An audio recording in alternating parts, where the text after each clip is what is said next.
Shalom, puji Tuhan, kekasih Tuhan. Hari ini kita akan belajar dari satu tema firman Tuhan, yaitu diangkat menjadi anak. Nah, sebelumnya mari sama-sama kita berdoa.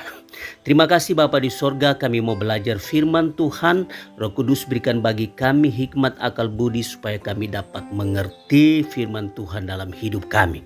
Di dalam nama Tuhan Yesus kami sambut firman Tuhan. Haleluya. Amin. Diangkat menjadi anak. Kita buka di dalam Roma 8 ayat yang ke-15 dan ayat yang ke-16. Demikian firman Tuhan. Sebab kamu tidak menerima roh perbudakan yang membuat kamu menjadi takut lagi. Tetapi kamu telah menerima roh yang menjadikan kamu anak Allah. Oleh roh itu kita berseru, ya Aba, ya Bapa. Ayat yang ke-16. Roh itu bersaksi bersama-sama dengan roh kita. Bahkan kita adalah anak-anak Allah. Nah, kekasih Tuhan, kita sebagai orang tua kandung, kalau kita mengasihi anak kita, itu sudah merupakan satu kewajiban yang harus kita lakukan kepada anak kita. Itu bukan hal yang luar biasa lagi. Itu hal yang biasa-biasa saja. Tetapi kalau ada orang tua yang tidak mengasihi anaknya, itu baru luar biasa. Luar biasa jahatnya maksudnya. Wajar kalau kita bangga pada anak kita. Wajar kalau kita mengasihi anak kita. Karena anak kita adalah bagian dari diri kita. Darah daging kita. Nah, kekasih Tuhan, tapi saya harus bangga dengan orang yang mengadopsi anak atau menjadi orang tua adopsi. Nah, kekasih Tuhan, jadi orang tua adopsi itu tidak gampang, tidak mudah. Kita harus memilih untuk menjadi orang tua bagi anak yang tidak punya orang tua. Harus bayar harga yang mahal untuk apa yang diperlukan anak angkat kita. Nah, kita harus mengasihi, merawat, melindungi anak itu sampai dia dewasa dan mandiri.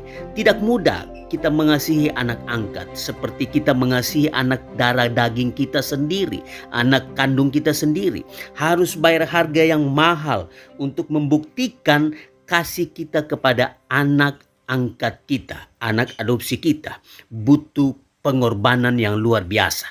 Nah, kekasih Tuhan, ketika kita mengadopsi atau mengangkat anak yang tidak punya orang tua, itu adalah bukti awal kalau kita mengasihi anak itu. Sebab kalau kita tidak mengasihi, tidak mungkin kita mengangkat anak itu, mengadopsi anak itu.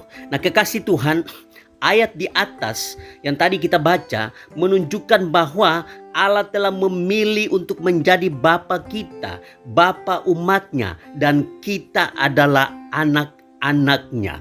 Anak-anak yang sudah diadopsi oleh Allah. Nah, kekasih Tuhan, Allah telah memilih untuk menjadi Bapa yang akan mengasihi kita, melindungi kita, dan memberi apa yang kita perlukan. Bahkan kita menjadi ahli waris kerajaan Allah. Nah, kekasih Tuhan, karena kita telah diangkat menjadi anak-anak Allah, maka kita berhak untuk memanggil dan berseru, ya Aba, ya Bapa. Di dalam ayat yang ke-15 sangat jelas. Roma 8 ayat yang ke-15. Sebab kamu tidak menerima roh perbudakan yang membuat kamu menjadi takut lagi. Tetapi kamu telah menerima roh yang menjadikan kamu anak Allah. Oleh roh itu kita berseru, ya Aba, ya Bapa.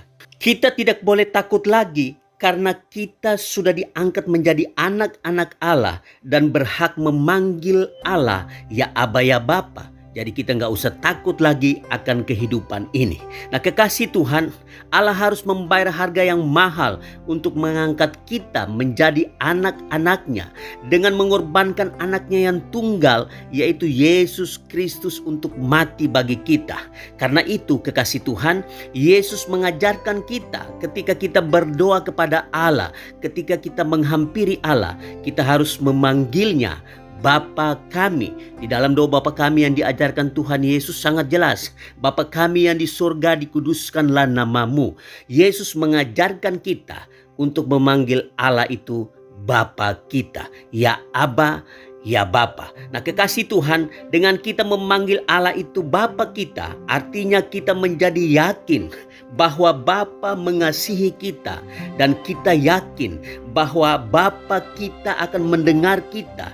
Dan Bapa tahu apa yang kita perlukan, apa yang kita butuhkan.